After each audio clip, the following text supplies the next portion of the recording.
So the EPA, if you don't know, the Environment Protection Agency, they're about to change some of their policies and things that's in their policy.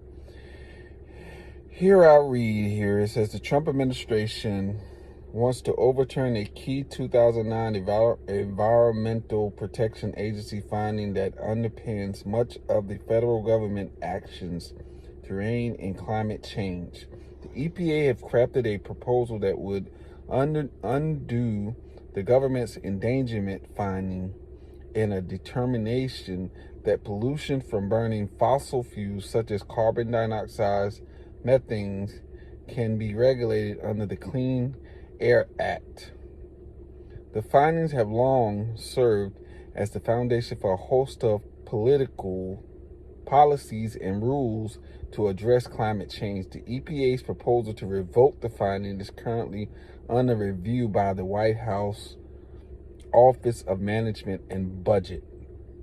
So in this video, I'm going to be talking about Trump's EPA, the changes and all of that, how that's going to affect us. Planning to toss its standards for fighting climate change. Drill, baby, drill. Since taking office in January, President Donald Trump has clawed back several environmental regulations and declared an energy emergency to speed up fossil fuel projects. Good, beautiful, clean coal. And if you notice, China's opening up a coal plant a month. It's probably the most powerful source of energy in terms of generation.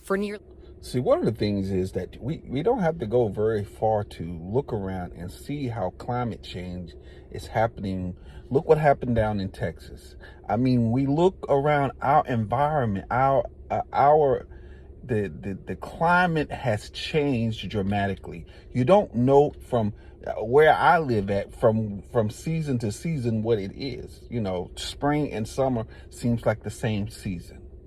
And so then you have these people who in office, Donald Trump, with all these changes to try, I mean, for money, for the reason of money. Drill, baby, drill. That's what he said. Drill, baby, drill. The more you drill, it causes these different tsunamis and different things to happen in the waters. It also creates the heat on the earth, which we get these hot temperatures, you know.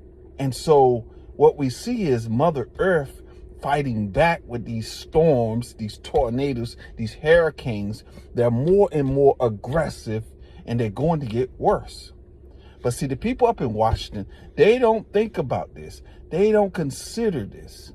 You got the people driving around in their cars. People don't think about this until the hurricane come and swipe us completely off the earth.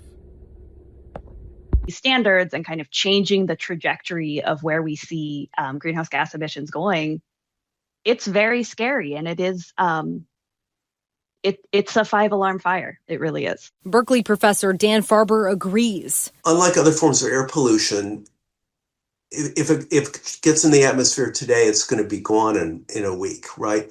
But that's not true for CO2.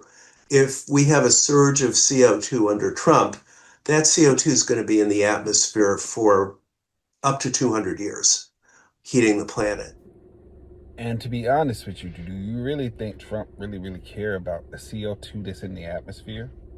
This man just told us 200 years. This stuff sets in the atmosphere for 200 years. So long after Trump have gotten out of office and Trump has died and went on to wherever, this stuff still is going to be around in this atmosphere. And this climate change is going to get worse and worse and worse and worse and worse. And see, the thing is, when they think that they're making money from it, they're going to have to pay more money towards rebuilding cities and all this stuff that's going to be the effect of 7 Supreme Court case where justices ruled greenhouse gases are air pollutants under the Clean Air Act. I think the issue would be whether they can somehow get a court in, hearing this issue to do something that will really, undermine Massachusetts versus EPA. If the White House signs off on this proposal, the public will get the chance to weigh in before anything is finalized. According to the New York Times, the EPA also is looking to rescind limits on tailpipe emissions, which was another incentive for automakers to build and sell electric vehicles. Experts. Honestly, let's be honest about this. As for the public and the public's opinion about this, it means absolutely nothing to the politicians. The politicians are going to do what they want to do, even if it destroys the earth and even if it affects just a common person. This is what they do, and this is the choices that they make. Okay? So that thing about saying that it's going to come through the citizens, that I don't believe it. But subscribe to the channel, hit the notification bell, leave me a comment down below. What are your thoughts on this EPA thing and Trump trying to change some things in this new, and not this new law, but trying to revamp this EPA thing